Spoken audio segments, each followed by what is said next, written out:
Kita beralih ke informasi lainnya, Saudara. Usai menolak pembongkaran pagar laut di Tangerang, Banten, Menteri Kelautan dan Perikanan Sakti Wahyu Trenggono bertemu dengan Kasal Laksamana Muhammad Ali. Dari hasil pertemuan, keduanya bersepakat untuk membongkar pagar laut di wilayah Kabupaten Tangerang. Menteri Kelautan dan Perikanan atau Menteri KKP Sakti Wahyu Trenggono dan Kepala Staf TNI AL Laksamana Muhammad Ali bertemu menyamakan pandangan soal polemik pagar laut di Kabupaten Tangerang, Banten. Pertemuan keduanya diunggah di akun pribadi Instagram Menteri KKP Sakti Wahyu Trenggono. Menteri KKP meminta TNI AL menghentikan sementara operasi pencabutan pagar tersebut karena masih dalam proses investigasi oleh KKP. Namun, dari hasil pertemuan, keduanya bersepakat untuk membongkar pagar laut di wilayah Kabupaten Tangerang. Kita berkoordinasi dengan Kepala Staf Angkatan Laut beserta jajaran, saya dan Pak Wamen, dalam rangka untuk mengevaluasi terhadap apa yang sekarang ini menjadi isu yang ramai, itu adalah soal pagar laut. Jadi kita akan memberikan batasan waktu sampai dengan besok Rabu pagi, kita akan rapat koordinasi Rabu pagi, lalu siangnya kita akan lakukan tindakan pembongkaran. Begitu Pak Kasal ya? Ya Pak. Silakan Pak. Sementara, Kepala Staf TNI Angkatan Laut Laksamana Muhammad Ali bilang bahwa pertemuan bersama Menteri KKP mengevaluasi mencari solusi cara aman, baik, cepat dan praktis terkait pembongkaran pagar laut di Kabupaten Tangerang. Langkah ini untuk mempercepat dan membantu kesulitan nelayan sesuai instruksi Presiden Prabowo Subianto bahwa TNI harus membantu kesulitan nelayan. Jadi pagi ini kami bersama Pak Menteri dengan Pak Wamen melaksanakan evaluasi bagaimana cara yang baik, yang aman, yang cepat dan praktis untuk bisa mempercepat membantu kesulitan masyarakat nelayan.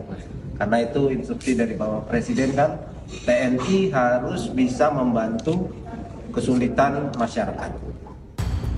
Di sisi lain, Menteri Agraria dan Tata Ruang Badan Pertanahan Nasional Nusron Wahid mengakui ada ratusan bidang sertifikat di kawasan pagar laut Tangerang dan Bekasi yang berstatus SHGB dan SHMI yang dimiliki oleh beberapa perusahaan dan individu. Nusron menyebut akan memastikan keabsahan dokumen hukum sertifikat tersebut. Apabila ditemukan cacat hukum, maka sertifikat dapat dibatalkan tanpa proses peradilan.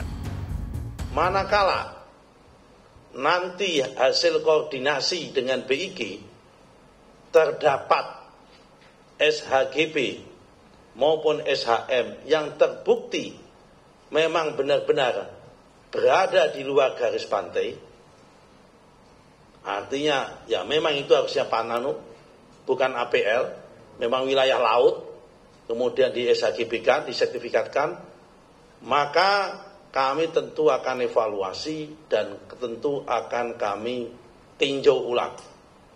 Dan kami masih punya kewenangan itu. Karena sertifikat ini terbit tahun 2023. Berdasarkan PP, kalau selama sertifikat itu belum usia 5 tahun, dan ternyata dalam perjalanan terbukti secara faktual ada cacat material, ada cacat prosedural, dan ada cacat hukum, maka dapat kami batalkan dan dapat kami tinjau ulang tanpa harus proses perintah pengadilan. Sebelumnya, Menteri Kelautan dan Perikanan bereaksi atas pembongkaran pagar laut yang dilakukan TNI AL. Menteri KKP Sakti Wahyu Trenggono menyatakan pagar laut sepatutnya tak dibongkar karena tengah dilakukan penyelidikan. TNI AL menjelaskan alasan pembongkaran pagar laut merugikan nelayan yang akses keluar masuk kapalnya terhambat. Dan Lantamal 3 Jakarta menyatakan pembongkaran pagar laut merupakan perintah Presiden Prabowo Subianto melalui Kepala Staf Angkatan Laut. Tim Liputan, Kompas TV.